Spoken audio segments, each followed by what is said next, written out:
Hi guys, nag-retorque po ako ng ng cylinder head niya guys. Higpitan ko yung mga tornilyo uli. In-adjust ko ulit yung mga tornilyo nito guys. Ayan. Nag-torque uli guys ako ng kasi kaka-overhaul lang. So nag-retorque guys ako ng kanyang cylinder head bolt guys. So ngayon, start natin guys para makita natin kung okay naman ng pag-retorque natin guys.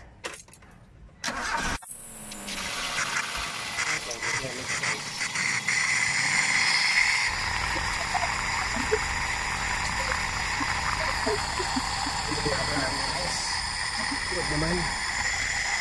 Hindi ka alin naman yung lagi guys. Ganyan guys ang lakuan ng Toyota 5P engine guys.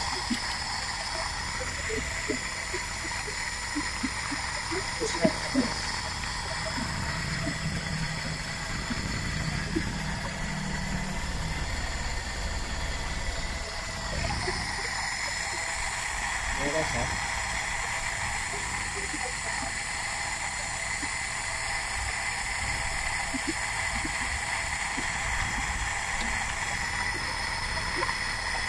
Hindi na siya guys nakapit. So guys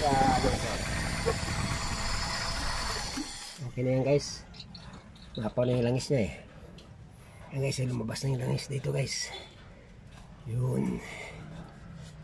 Lumabas na yung langis. So ibig sabihin umakyat guys yung langis niya sa cylinder head.